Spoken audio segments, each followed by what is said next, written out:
లూకాసు వార్త 7వ అధ్యాయంలో ఒక శతాధిపతి ఉంటాడు. లూకాసు వార్త 7వ అధ్యాయంలో ఒక శతాధిపతి ఉంటాడు.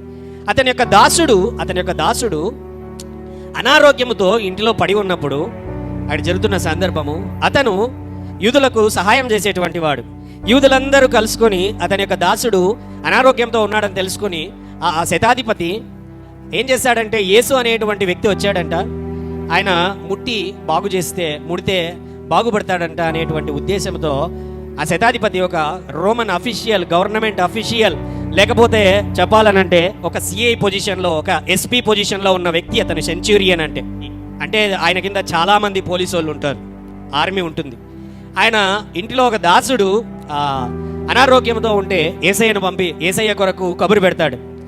ఆ సమయంలో చుట్టుపక్కల ఉంటున్నటువంటి వాళ్ళందరూ కూడా, యేసయ్య అయ్యా అతడు మంచివాడు, మన సమాజానికి మేలు చేశాడు, మన సమాజ మందిరాన్ని అంటే వాళ్ళ చర్చిని కట్టించాడు, అతనికి సంబంధించిన దాసులలో ఒక దాసునికి బాగలేదు, కాబట్టి నువ్వు వచ్చి ప్రార్థన చెయ్యి అనగానే యేసయ్య కూడా వాళ్ళ రికమెండేషన్ మీద వెళ్తాడు. హల్లెలూయా.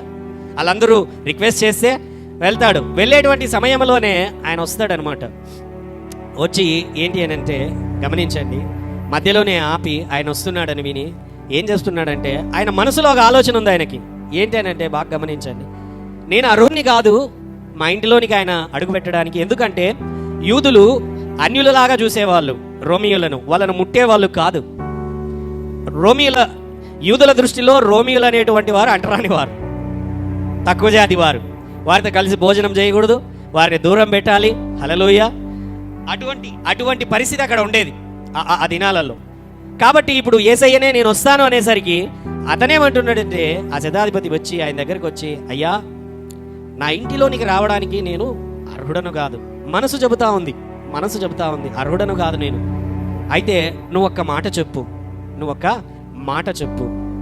నాకు తెలుసు నువ్వెవరో, నాకెటువంటి అధికారం ఉన్నదో. నేను ఒక మాట చెప్తే సైనికులందరూ ఎలాగ పనిచేస్తారో, నువ్వు ఒక మాట చెప్తే చాలు దేవదూతలందరూ కూడా పనిచేస్తారు. హల్లెలూయా. నువ్వు ఒక మాట చెప్తే చాలు అది జరుగుతుంది. నీ పైన నాకు విశ్వాసం ఉంది. తన యొక్క దాసుని అతడు ప్రేమిస్తున్నాడు, దేవుడిపైన అతడు విశ్వాసం కలిగి ఉన్నాడు. అతనిలో ప్రేమ ఉంటున్నది, విశ్వాసము ఉంటున్నది.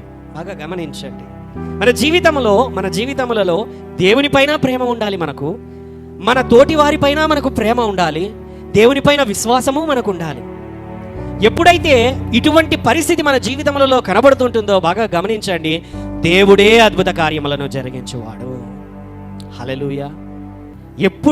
ఎప్పుడు డిలైట్ ఇన్ ద లార్డ్, ఆ మాధుర్యమును అనుభవించు, దేవుని సన్నిధిలోనికి వెళ్ళు. విన్నటువంటి నీవు అయిపోయింది, ఆదివారము వాక్యం విన్నాను అయిపోయింది, మళ్ళీ మండే టు సాటర్డే లైఫ్కి నువ్వు అడుగు పెడతావు. Works, busy schedule, time table, family, business, job అన్నీ ఉన్నాయి, దేవుడు ఏర్పాటు చేశాడు.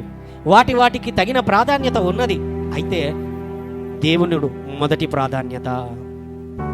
సన్నిధి, ప్రేమ, విశ్వాసము, ప్రార్థన ఇవన్నీ ప్రతిరోజు ముందుకు సాగవలసినదే.